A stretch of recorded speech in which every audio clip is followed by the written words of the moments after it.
Kamu tahu saluran irigasi terpanjang di Yogyakarta? Yap, dikenal dengan sebutan Selokan Mataram. Panjangnya lebih dari 30 km. Selain memang fungsinya sebagai saluran irigasi pertanian di area Sleman, ternyata Selokan Mataram memiliki nilai sejarah.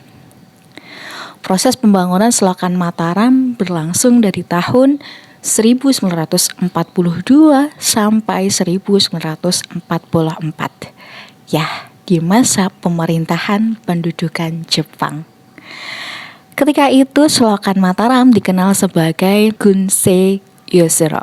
Proyek pembangunan saluran irigasi ini sebenarnya sebuah penolakan yang dilakukan oleh Raja Yogyakarta, yaitu Sri Sultan Hamengkubuwono ke-9 atas kebijakan dari pemerintah pendudukan Jepang. Masa pendudukan Jepang dikenal sebagai masa terkelam dalam penjajahan di Indonesia. Salah satunya masyarakat pribumi dipekerjakan sebagai tenaga romusha, baik laki-laki maupun perempuan yang dikirim ke luar daerahnya, bahkan ke luar negeri, yang kemungkinan kecil bisa kembali ke rumahnya. Ini juga terjadi di Yogyakarta. Oleh karena itu Raja Yogyakarta melakukan negosiasi dengan pemerintah pendudukan Jepang untuk menyelamatkan rakyatnya.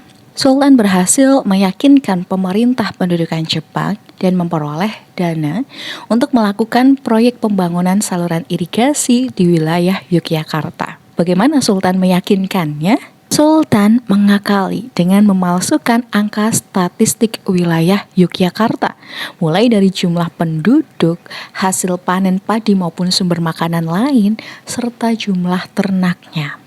Selain itu, Sultan juga memberi pertimbangan bahwa wilayah Yogyakarta merupakan wilayah yang sempit. Sudah sempit dan wilayah yang dapat ditanami hanya sedikit, karena sebagian wilayah selalu tergenang air ketika musim penghujan. Dan sebaliknya, ketika musim kemarau, sebagian wilayah menjadi kering dan tidak subur. Demikian, Yogyakarta tidak bisa menghasilkan sumber makanan untuk memenuhi kebutuhan penduduknya sendiri. Gimana mau bisa memberi pasokan ke militer Jepang?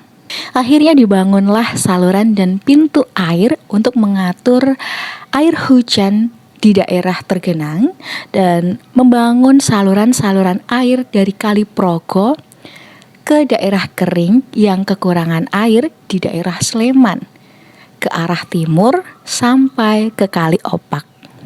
Dari proyek ini ribuan masyarakat Yogyakarta bergotong royong dan terhindar dari kebijakan romusha karena proyek ini memerlukan banyak tenaga.